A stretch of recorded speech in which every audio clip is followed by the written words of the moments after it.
Hello everyone, welcome back to our channel information Duniya. और आज की इस वीडियो में हम पढ़ेंगे क्लास 12 की बायो का chapter number 11 biotechnology principles and processes. इस चैप्टर की पहली वीडियो में हमने इंट्रोडक्शन पार्ट को पढ़ा और बायोटेक्नोलॉजी के 2 प्रिंसिपल्स को पढ़ा। अब एनसीईआरटी में प्रिंसिपल के बाद ही नए टॉपिक स्टार्ट होते हैं, हम उन टॉपिक्स को इस वीडियो के अंदर कवर करेंगे। उन दो प्रिंसिपल्स के बाद हमारे पास टॉपिक है conceptual development of genetic engineering. Conceptual development of engineering में हमें एनसीईआरटी बताती है कि आपके पास 2 टाइप की रिप्रोडक्शन है, एक है सेक्सुअल और एक है एसेक्सुअल। एक चीज आपने लास्ट वीडियो में समझ ली होगी कि जेनेटिक इंजीनियरिंग क्या है। जेनेटिक इंजीनियरिंग प्रिंसिपल है बायोटेक्नोलॉजी का, और जेनेटिक इंजीनियरिंग के अंदर हम किसी भी ऑर्गेनिज्म के डीएनए के अंदर चेंजेस लाते हैं या फिर उसके आरएनए के अंदर चेंजेस लाते हैं, जिसकी वजह से उस ऑर्गेनिज्म का फिनोटाइप बदल जाता है। और फिनोटाइप का मतलब होता है उसके कैरेक्टर्स बदल जाते हैं। फिनोटाइप जैसे वो कैरेक्टर्स जो कि जिन्हें हम ऑब्जर्व कर सकते हैं, हेयर कलर, हेयर आई का कलर, ऐसे कैरेक्टर्स जिन्हें हम ऑब्जर्व कर सकते हैं। तो ये था हमारा जेनेटिक इंजीनियरिंग। अब इसकी कहानी, इसको समझने के लिए हम ये चीज समझते हैं, sexual reproduction, asexual reproduction. NCERT कहती है कि जो सेक्सुअल रिप्रोडक्शन है वहां पे हमें देखने को मिल रहा है वेरिएशन, और यहाँ पे हमें वेरिएशन देखने को नहीं मिल रही। वेरिएशन यहाँ पे इसलिए है क्योंकि यहाँ पे 2 टाइप के गैमेट्स इन्वॉल्व है, एक मेल का और एक दूसरा फीमेल है हमारे पास। और एसेक्सुअल के अंदर हमारे पास सिंगल पेरेंट की इन्वॉल्वमेंट है, जिस वजह से हमें वेरिएशन देखने को नहीं मिलती है। इसलिए हम सेक्सुअल रिप्रोडक्शन को अच्छा मानेंगे क्योंकि यहाँ पे हमें वेरिएशन देखने को मिलती है, और वेरिएशन तो हमें चाहिए ही चाहिए। आगे ये है कि अब होता क्या था कि सेक्सुअल रिप्रोडक्शन की मदद से हम हाइब्रिडाइजेशन कराते थे पुराने ज़माने में। एनिमल्स की भी करवाते थे, प्लांट की भी करवाते थे, जिस वजह से हमें वेरिएशंस देखने को मिले। हमें ये चीज़ पता थी कि सेक्सुअल में वेरिएशन देखने को मिलेगी, इसलिए हम सेक्सुअल रिप्रोडक्शन करवाने लगे, प्लांट्स का भी करवाने लगे, एनिमल का भी करवाने लगे। बट इसमें एक प्रॉब्लम थी। इस प्रॉब्लम की वजह से ही हमारे पास आई जेनेटिक इंजीनियरिंग। ट्रेडिशनल हाइब्रिडाइजेशन के अंदर प्रॉब्लम क्या थी, मैं आपको बिल्कुल एक एग्जाम्पल देती हूँ जिसका कोई लेना देना नहीं, बस समझने के लिए कंसेप्ट को। सपोज आपके पास 2 गायें हैं, काउ ए और दूसरी आपके पास है काउ बी। ठीक है, हम क्या कराएंगे, मुझे एक ऐसी काउ चाहिए जिसके पास इसके भी कैरेक्टर्स हो और इसके भी कैरेक्टर्स हो। इसकी अच्छी बात ये थी कि ये बहुत अच्छा दूध देती है, और इस वाली काउ की अच्छी बात ये थी कि ये दिखने में अच्छी है, प्रिटी कह लेते हैं इसको। ठीक है, तो अब मैं इन दोनों का अगर सेक्सुअल रिप्रोडक्शन करवाऊंगी तो इन दोनों के कैरेक्टर्स इसके ऑफस्प्रिंग में आ जाएंगे। मतलब जो मुझे काउ मिलेगी वो दूध भी अच्छा देती होगी और वो प्रिटी भी होगी देखने में। ठीक है, तो हाइब्रिडाइजेशन हमने क्यों करवाई, क्योंकि मुझे कैरेक्टर्स चाहिए थे। इसके लिए मैंने काउ ए ली और काउ बी ली, और दोनों के कैरेक्टर्स मेरे ऑफस्प्रिंग के अंदर आ गए। और अब बहुत अच्छी बात होगी, काउ देखने में भी अच्छी है और वो दूध भी अच्छा देती है। तो हाइब्रिडाइजेशन की मदद से बड़ी अच्छी चीज हो गई। बट इस ट्रेडिशनल हाइब्रिडाइजेशन की एक कमी थी, एक ड्रॉबैक था। वो ड्रॉबैक क्या था, ये जो प्रीटी दिखने वाली काउ है ना, इसे गुस्सा बहुत ज्यादा आता था।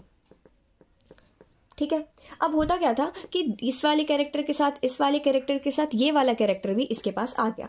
बट मैं नहीं चाहती कि ये गुस्से वाला कैरेक्टर इसे आए। बट जो पुराने जमाने के लोग थे उन्हें नहीं पता था कि हम इस वाली दिक्कत से ओवरकम कर सकते हैं, तो वो ट्रेडिशनल हाइब्रिडाइजेशन करते गए। तो ट्रेडिशनल हाइब्रिडाइजेशन का ड्रॉबैक क्या था कि इसके अंदर डिजायरेबल कैरेक्टर्स के साथ हमें अनडिजायरेबल कैरेक्टर्स को देखने को भी मिलते थे। और इसी प्रॉब्लम को दूर करने के लिए हमारे पास आई जेनेटिक इंजीनियरिंग। जेनेटिक इंजीनियरिंग के अंदर हम सिर्फ डिजायरेबल कैरेक्टर्स को ही एक ऑर्गेनिज्म से दूसरे ऑर्गेनिज्म में पहुंचा सकते हैं, हमें ये अनडिजायरेबल चीजों को पहुंचाने की जरूरत नहीं है। इसके लिए हम 3 टेक्निक्स का यूज करेंगे, 3 स्टेप्स हैं। इसकी 3 टेक्निक है। सबसे पहला तो क्या है कि अपना डीएनए बनवाओ, जिस डीएनए को तुम्हें ट्रांसफर करवाना है। तो पहला तो हमारा यही हो गया, रिकॉम्बिनेंट डीएनए को बनवाना। रिकॉम्बिनेंट हमने इसे इसलिए करा है क्योंकि हमने इसे वापस कंबाइन किया 2 तरीके के डीएनए को। अगला स्टेप है कि जीन की क्लोनिंग करवाना। अब किसी एक डीएनए से तो काम नहीं चलेगा, बहुत सारी डीएनए की कॉपीज होती है, तो क्लोनिंग का मतलब होता है बेसिकली कॉपी करवाना। तो जो मैंने रिकॉम्बिनेंट डीएनए बनवा लिया है, इसको अब मैं मल्टीप्लाई करूंगी, इसकी बड़ी सारी कॉपीज बनवाऊंगी। अगला है जीन को ट्रांसफर करवाना। अब तुम्हारे पास जीन बन गया है, उसकी इतनी सारी कॉपी बन गई है, तो उसे अपने होस्ट ऑर्गेनिज्म के अंदर ट्रांसफर करवा दो और डिजायरेबल कैरेक्टर्स को उस ऑर्गेनिज्म के अंदर पहुंचा दो। तो इन टेक्निक्स के ऊपर हमारी पूरी जेनेटिक इंजीनियरिंग चलेगी। पूरे चैप्टर के अंदर हम यही स्टेप करेंगे। पहले सबसे पहले रिकॉम्बिनेंट डीएनए बनाएंगे, फिर जीन की क्लोनिंग करेंगे, उस जीन को ट्रांसफर करेंगे। अगला टॉपिक है इसके अंदर ऑरिजिन ऑफ रेप्लिकेशन। ये टॉपिक इस चैप्टर के एंड में भी वापस आएगा, वहां भी ढंग से पढ़ेंगे। ऑरिजिन ऑफ रेप्लिकेशन क्या है। अब सपोज मैं ह्यूमन बीइंग हूं, मेरा अपने जेनेटिक मटेरियल की कहानी चल रही है। अगर उसके अंदर किसी और का जेनेटिक मटेरियल लाएंगे तो क्या मेरे सेल्स रिस्पॉन्स नहीं करेंगे? वो तो कहेंगे ना ये किसका जेनेटिक मटेरियल आ गया है। मतलब कि जब आप किसी भी एक ऑर्गेनिज्म से दूसरे ऑर्गेनिज्म के अंदर डीएनए को पहुंचाओगे तो वो बॉडी जरूरी ही नहीं है कि उस जेनेटिक मटेरियल को भी अपने साथ डिवाइड करे। वो अपना जेनेटिक मटेरियल तो डिवाइड करेगी, पर जरूरी नहीं है कि जिसे हमने एक ऑर्गेनिज्म से दूसरे ऑर्गेनिज्म में डाला है वो उसे मल्टीप्लाई करे। इसे मल्टीप्लाई करवाने के लिए कि वो ऑर्गेनिज्म भी उसे मल्टीप्लाई करे, हमें क्या करना पड़ेगा, उसके अपने उस सेल के खुद के क्रोमोजोम के अंदर उस जो हमने जेनेटिक मटेरियल डाला है उसे इंटीग्रेट करवाना पड़ेगा। अब उसका वो खुद का पार्ट बन जाएगा। पहले वो अपने क्रोमोजोम को मल्टीप्लाई करवा रहा था, अब जो नया जेनेटिक मटेरियल आया उसके भी क्रोमोजोम का पार्ट बन चुका है, तो उसके साथ जो हमने जो जेनेटिक मटेरियल डलवाया वो भी मल्टीप्लाई होना स्टार्ट हो जाएगा। इसे हम कहते हैं origin of replication. Origin of replication एक स्पेसिफिक सीक्वेंस होता है, ठीक है, जो ये डिसाइड करेगा कि रेप्लिकेशन होगी या रेप्लिकेशन नहीं होगी। रेप्लिकेशन तभी होगी जब आप उसे उसके क्रोमोजोम का पार्ट बनवाओगे, तो this is origin of replication.